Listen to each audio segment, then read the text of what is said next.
Hello guys. All right, so in today class we gonna do one of the section decomposition problem, right?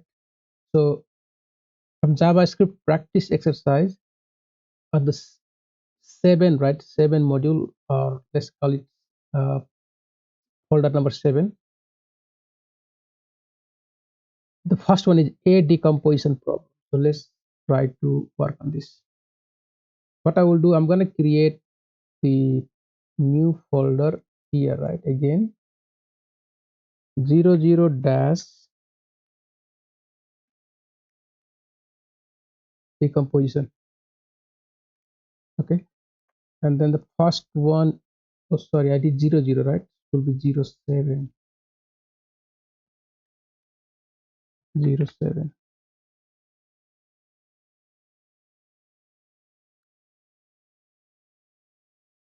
Let me let's just make this small, right? A decomposition, then we're gonna have b b, right? What I did that.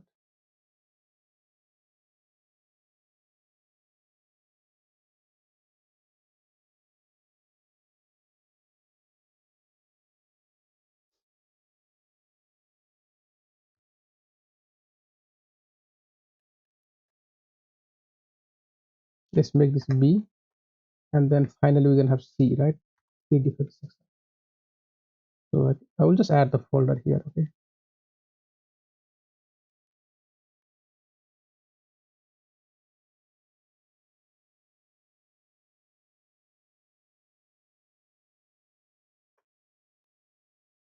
so a decomposing, let's look at the problem statement here. Snippet 1.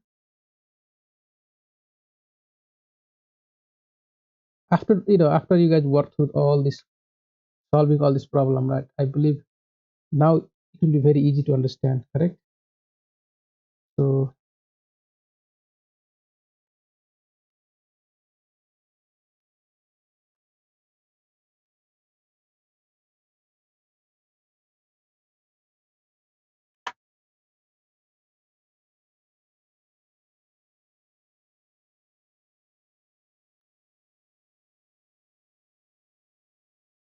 okay, the only thing to understand here, right, how the function execute. Okay, how the function execute. Look at this function film, right? Just read through first function. So the memory is created film, right? And then in that memory this function is stored. Then again farm, right? This memory is created, this function is stored. Now the only thing you are doing is calling this film function. When this function execute, right, what happened now? That is what we have to understand. Okay, the first thing, when this run, it will call this function from the memory. Then it will run this code, console log leak, right? That is the first line. Then you are executing the function farm, right? So we know farm is already in the memory with this information, right? So this farm will call this function.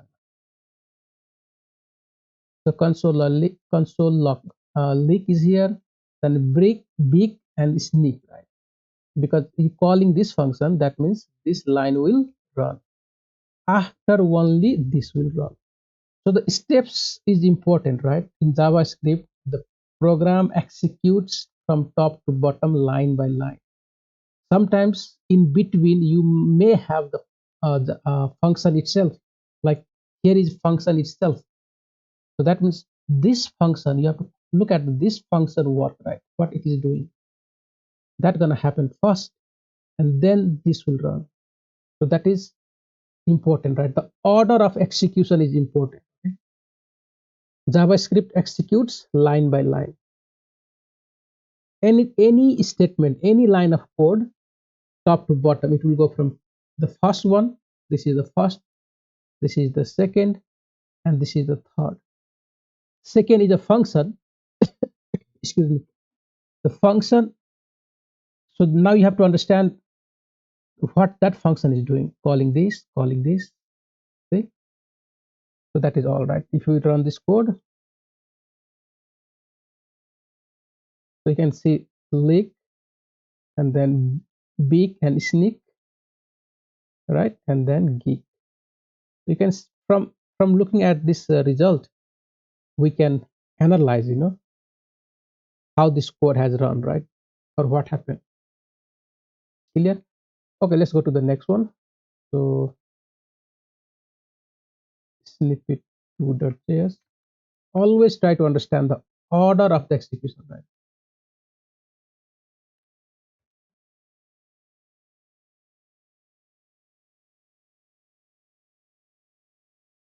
So we have this function Alice, right? And here is the definition of the function. Now you have Bob with this function. So how this function will work, I mean, these functions, when this file run, right? First, it will create a memory, and this stored in Alice, and this stored in Bob. So just imagine there is a memory, and it has two functions stored, right? First one in Alice, and second one in Bob. Same like the variable, okay? Because this Alice and Bob is a variable, and it is holding the function, this function, okay? So when you call that variable name and put the parenthesis, right? That means you are calling this function. This is equal to calling this function. Okay. So L is 4. That means Alice is over here, right? So this is what you are calling. Okay. So you are passing 4. The value is 4, right? The argument is 4. The parameter, the n. So you have for loop now. So remember, when the for loop runs, right, what gonna happen? It will do the job like continuously. It will keep running, right? Now in the for loop, you are calling the function Bob. Okay. So first time is 0, right? You call the so for loop. So now you have to the for loop concept, right? How the for loop work. Same thing you have to understand now. I is 0. When I is 0, I less than equal to n, that is 4, true, right? Then this function Bob will be called. So now you jump to here. When Bob execute, what gonna happen? You jump here. So you passing 0 here. I is 0, right? So n get 0. 0 mod 2, that is 0, right? Equal to 0, true. Console log good. It will console log good, correct? Done. Now I plus plus happens, so I become 1, right? Again Bob will be called. So 1 mod 2 is 0, no, right? So it will be false, so that is bad. It will print bad. And once this function done, again I plus plus happen here. Now I become 2, then true. It will run, it will go inside this function again. The function is called again, and 2 mod 2 equal to 0, true. Then it will print good. Okay. Then I plus plus happened again. Now I become 3, right? 3 is still less than 4, yes. Then this function will be called again. This function you calling, right? And then 3 mod 2 is false, so it will print bad. And I plus plus, now I become 4. 4 less than equal to 4, it's equal to 4, so true. Again it will be called Bob, right? This function is called again. Now 4, because you have value 4 here, n is 4. 4 mod 2 equal to 0, yes. Then it will print good. You see, this loop will run how many times? That many times this Bob will be called, right? And every time you are passing the new value of I, correct? Because I is changing, right? Every rotation I will be changed from 0, 1, 2, 3, 4 until this condition is true. and that's how the n value will be changed here. And it depends on the true and false. If false, it will do this console log. If true, it will just print this one. So we know the basic how for loop works. That's what we have to understand. So let's run this code. Say good, bad, good, bad, good. Right? So you might thinking how 1, 2, 3, 4, 5 time. Okay, 0 was the first.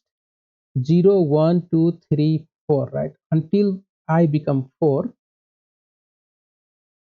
it run the code. So from 0 to 4 is that is a complete 5 cycle. When I become 5, it will start. So let's look at here.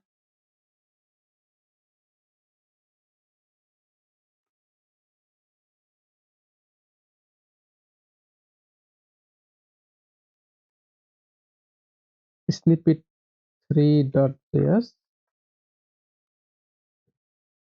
Okay, so I'm working on third one, right? Let me copy this. Same thing, you have foo function, so it will create the memory foo, and then it will create the memory bar. The important point is which function you are executing. Foo, right? Okay, this function will run. There is a loop inside. Now console log I equal to whatever the value of I, right? It will log, this line will run first, then you call the bar, right? Bar. Now what bar is doing? When you call this bar function, what's gonna happen? For 0, the first time is 0, I equal to 0, you calling the bar, right? So the bar function will run, and it will just do the whole thing first. That is loop, right? For loop. So j equal to 0, j less than 5, j plus. See, now j value will be printed because you just run this function, this loop. That means what? This will complete the whole cycle, then only it will go anywhere, right?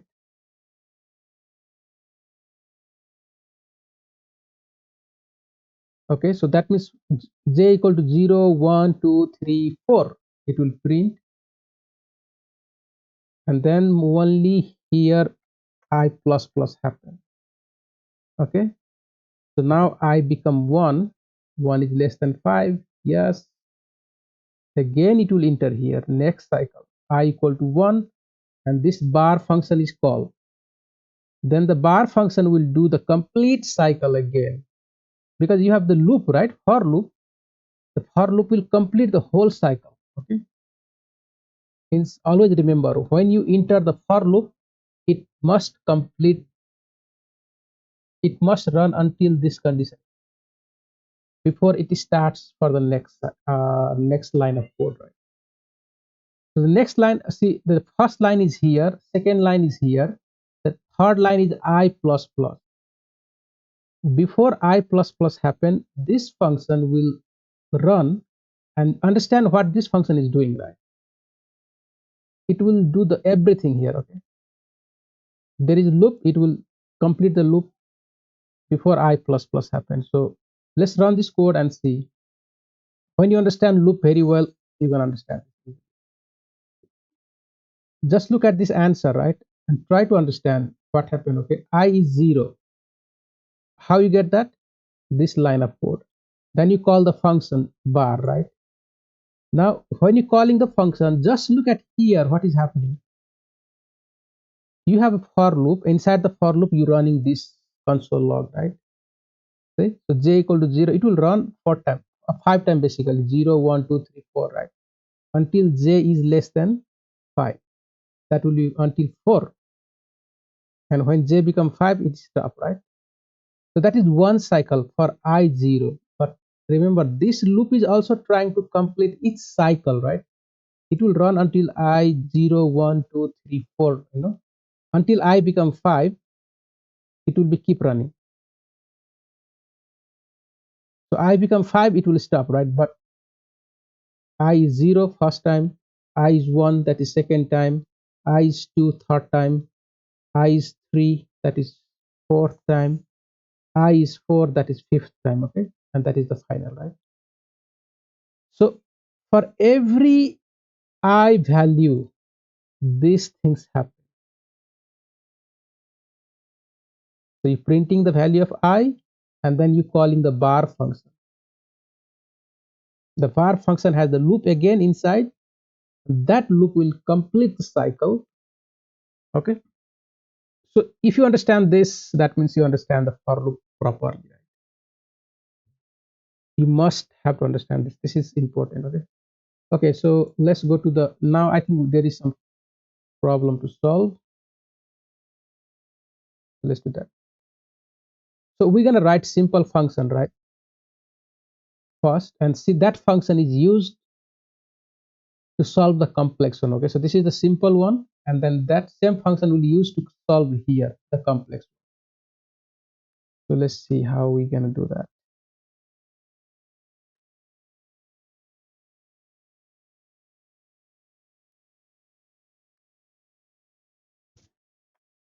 So what it's saying, right? Write a function double vowels that accepts a string as an argument. Okay, our function is having a string as an argument. The function should return the string where every occurrence of a vowel in the original string is repeated twice consecutively, right?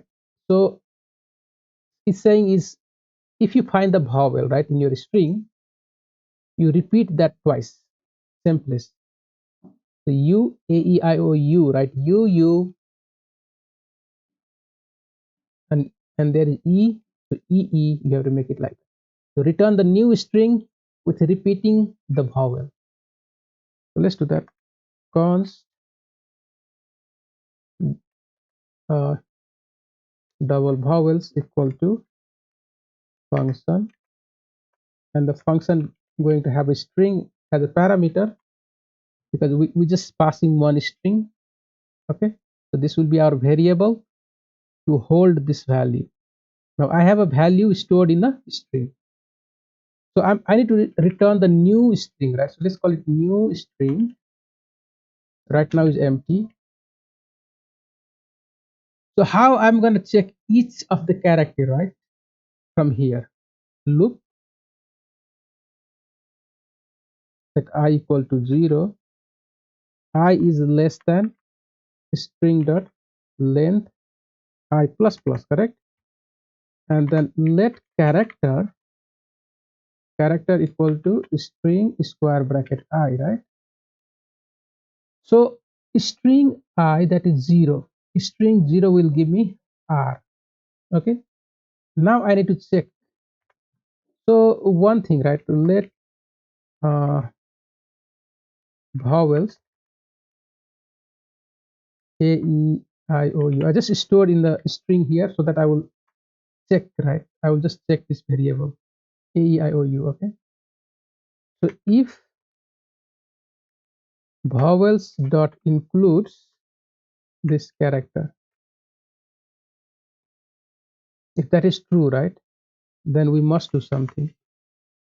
So that means what we will do. Let's say if that is true, then I will call the new string,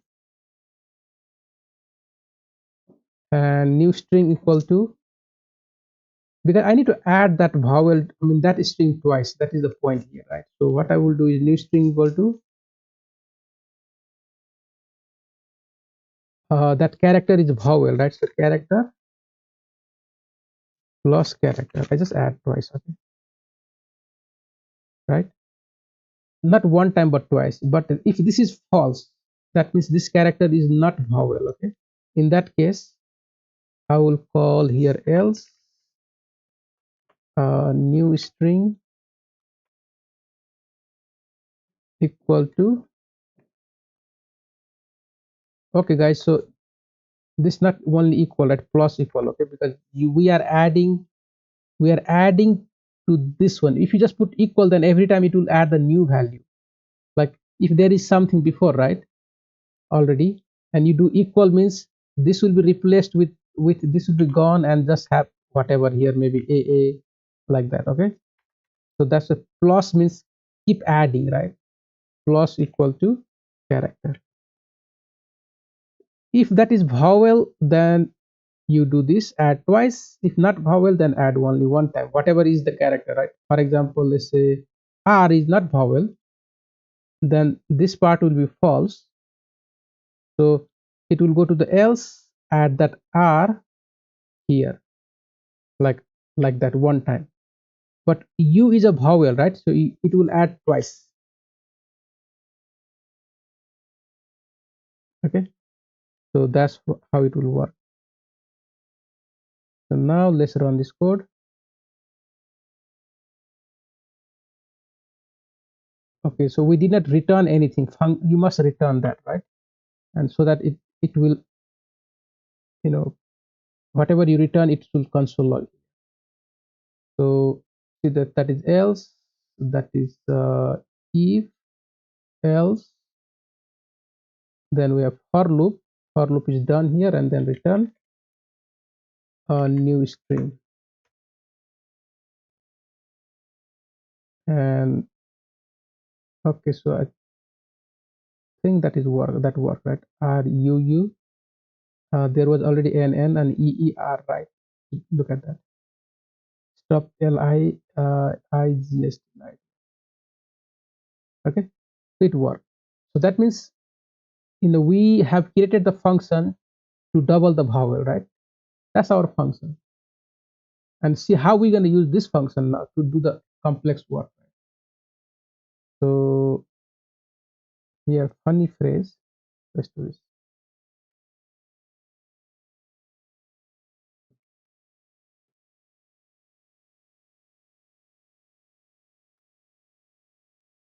Now, earlier, right, our function was just taking one word, one word. Okay.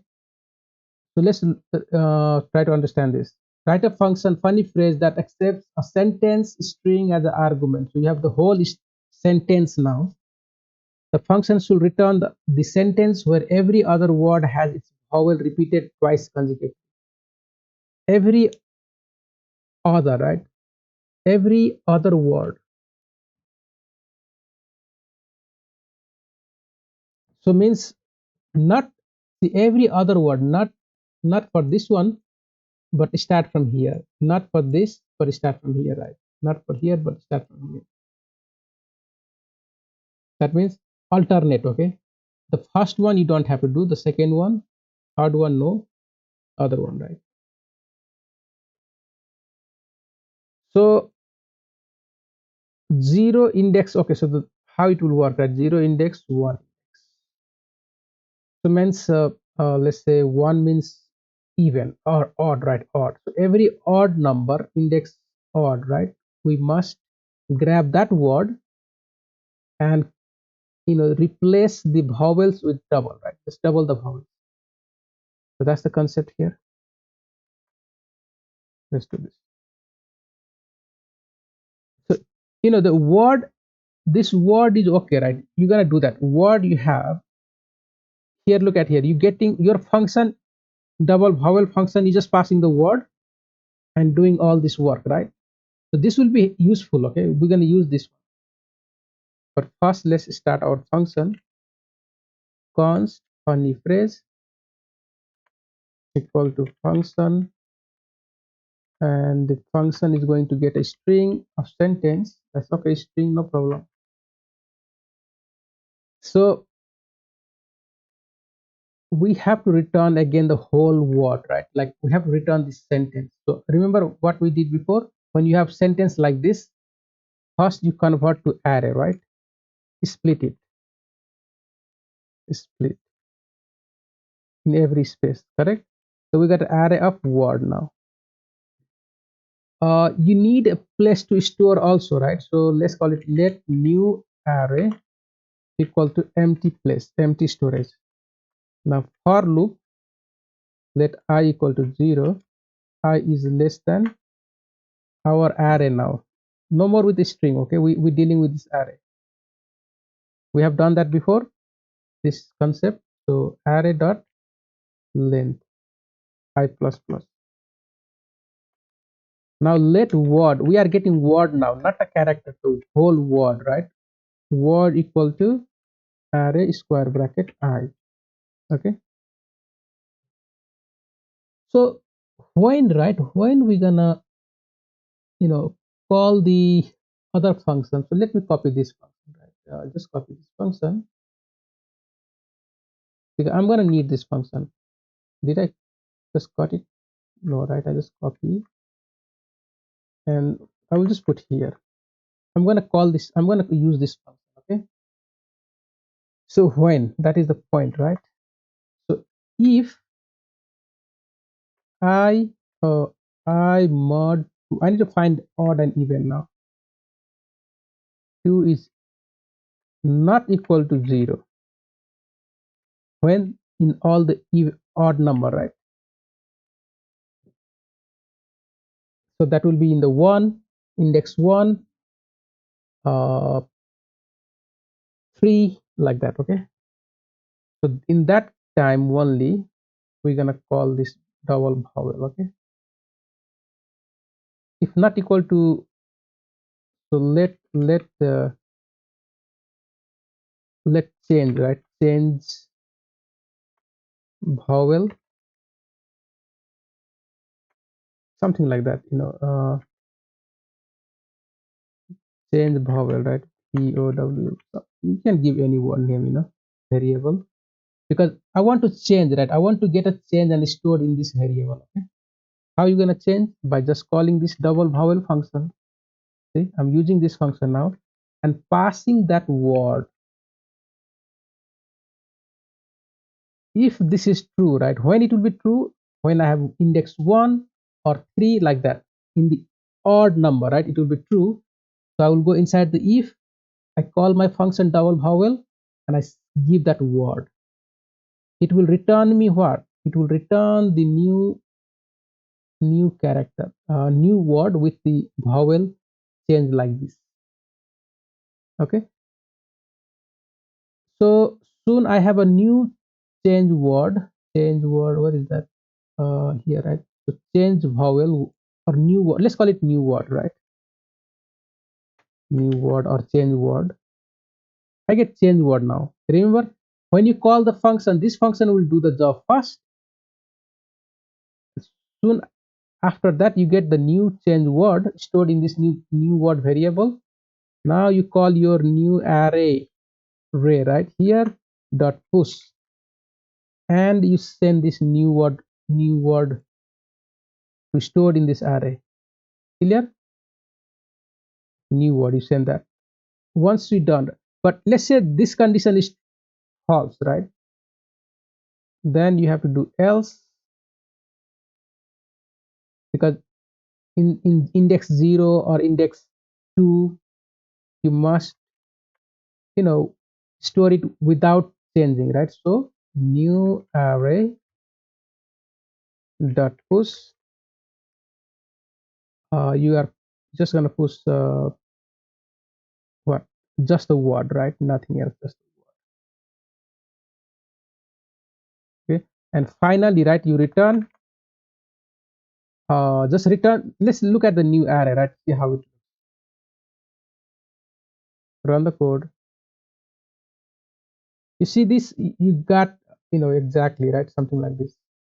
0 index did not change, right? It will jump to the else stored in the array. But index 1, so index 1 mod 2, what gonna happen? That is 1, right? That is not equal to 0, so it will give true. So that's why you grab that word, because if you have if true block, if will be true, then you are going inside the if and perform this task, that calling the function, giving the function that word. That function will return the word with the change vowels, right? Double the vowels, and that is stored in this new word variable, and you push that one. Okay. So that is the logic here. So see, this is called decomposition, right? You break down the large or complex problem into small function and use that. Just call that function. So anywhere you call, right, that function will do the job first. You can get the answer and use that answer, you know So here I will just do the join, right? Because I just need to return the string and done. So F5 and you see the answer here. Clear? All right. So let's look at the next one. I think how many? Two more left, right? The same thing now here also, I believe, the prime and then pick a prime, right? So the first you have one number and check if this number is prime or not, just to check, right? So we know how to find the prime number or check prime number. Now here you are passing the array of number and you returning just a prime, right? So this function will be helpful to check for the prime number, okay? And then if that is prime number, then we can store it in the new array. If not prime, then we can just leave it, okay? So let's prepare our first function.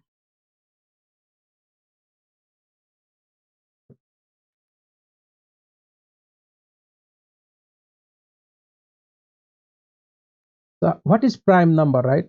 If any number divide by 1 or itself, if any number, for example 11, right, the prime because it is only divisible by 1 and 11, so that is prime. 8 is not a prime because it is divisible by 1, 2, 3, 4, and 8, right? See that? Any number can be divisible by 1 and itself, but also divisible by any other number, then that is not a prime. So if the number is prime or not, we have to return boolean. Our answers will be boolean, right? True or false. So let's write that. Const is prime equal to function of,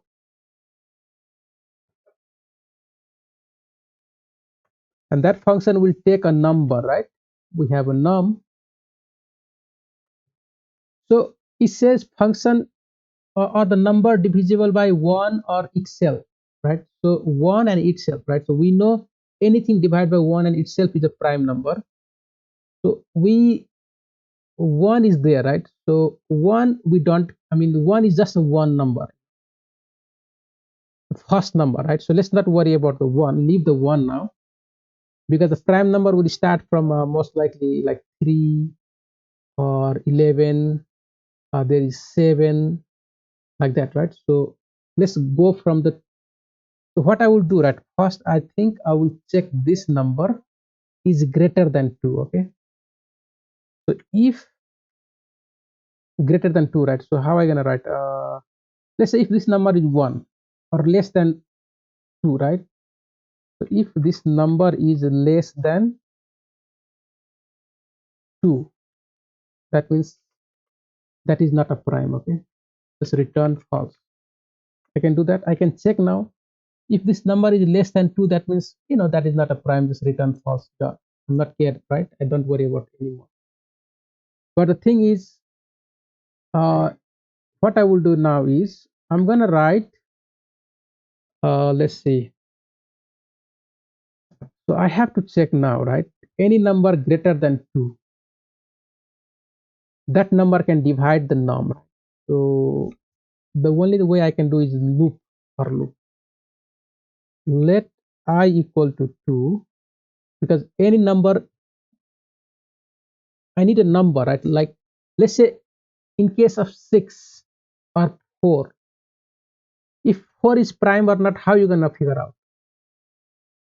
So you have to divide the 4, because we know 4 can be divided by 1, we know that, but we have to check, like divide with 2, 3, like that, right? You have to check. So if, so I need a number like starting from 2, and if I is less than, so I have to go 1 less, right, than now. Let's say num is 4 right now, I plus plus, okay? So this will, first time will be 2, next time will be 3, like that, okay? So I will check now if this num mod I is equal to 0, that means what? return. I know that is not prime number. Okay, false. So I will let this for loop run because I want to check with every number. Like I want to check with 2, I want to check with 3, 4, 5, one less than num, right? Let's say 8 here.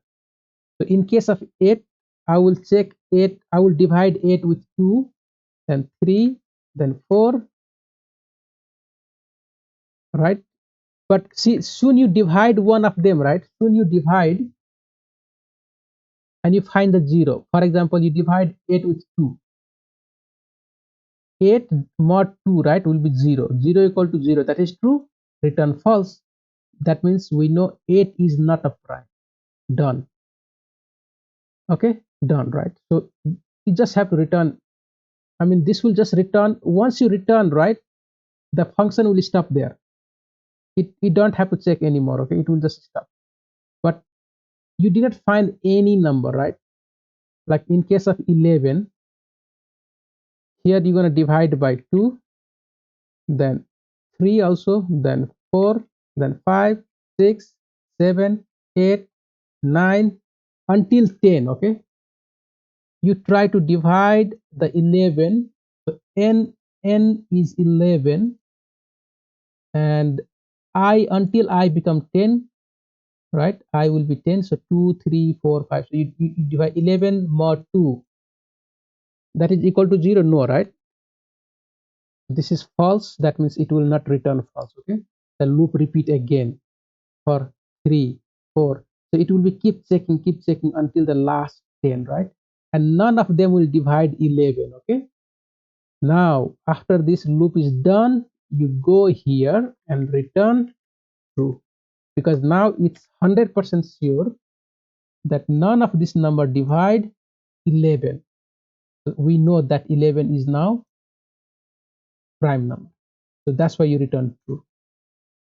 See, that's how it works, right? You first check everything. If one of them is divided by I, then we know that is not a prime number. It will just return false because you get it true here. You go inside, return false, function is done. If you don't find anything to divide, then it will on the end, right? After checking everything, like you check all the way, then only you're gonna return true.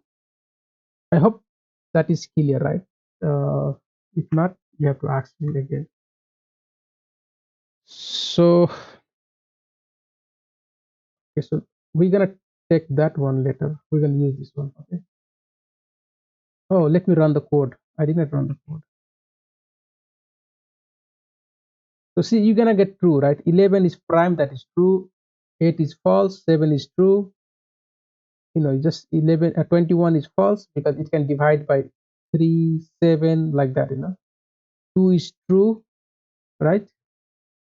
So 2 can be divided by 2, 1, and 2, right? 15 is false because you can divide 15 by 3, 5.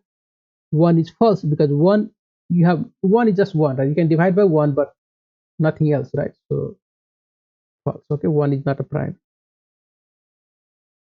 You must have some divide by 1 and itself.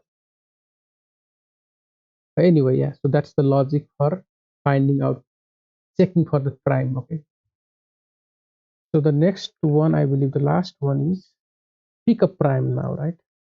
So this function is going to help us to pick a prime.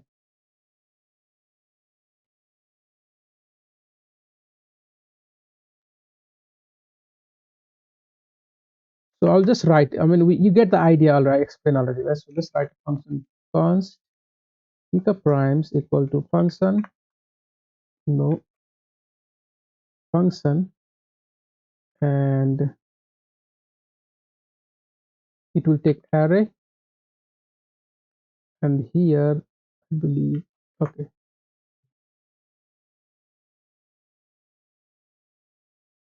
I mean, we need to return the new array, right? So let me create a new array. New array equal to empty. I will loop through this because I need to get each element of this array, 1 2 3, one by one. So for loop, let I equal to 0, I is less than array dot length I plus plus. Okay, simple enough. And let knob n, right, equal to array I. What I get here, this I enter the for loop now, right? I am having this number. Now I will check if this number is prime or not. So how I can do that now? If uh how are you gonna check, right? Okay, let prime. Okay, or is prime, not prime, right? Let's call it because you're gonna get true and false. Okay, let me copy this function. What this function will give us, right? True and false. So I will call it bool. Okay, boolean. Here I will first create this function, so I can call this in my case is prime, right? And I'm going to give this prime a number n, right? So I'm passing the 12 here, so it will return what? I'm going to get either true or false. That is true and false stored in the variable. So the next is if bool, right? That is true. If true, that means I know that number I send is prime. So I'm going to store here in the new array. So new array dot push what n, right? N. That is all I have to do, because I just need to store the prime number. And after this loop is done, right? Because it will run through 0 index, 1 index, 2 index, 3, everything. And we're checking if that is prime or not. True, that is prime. So the if bool, right? If I get true or false, if this is true, then only it will store that number, because that true means that number is prime. So I just push that number to my new array, and after that I return new array. Okay guys, let's run this and look at that. So all the prime is stored, right? The last one, none of them is prime, so you just return that new array, empty array. Good to go. Okay, so this is done. Daily I will have this one and this one, I will do it. I believe you can work on your free time now, right? In a classroom we're going to talk about something new stuff today. Good to go. So let me stop here.